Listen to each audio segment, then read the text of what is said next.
எவரோ ராமன் தேடிய சீதை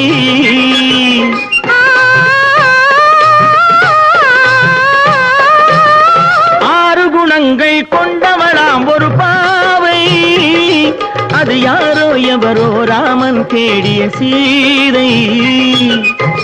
தேவை ஒரு காவிய செல்வம் தேடாமல் தேடிய தெய்வம் நீயானால் சம்மதம் அம்மா நெஞ்சம் உன் சந்நிதி அம்மா எல்லாம் உன்னோடுதானோ திருவளர் செல்வியோ நான் தேடிய தலைவியோ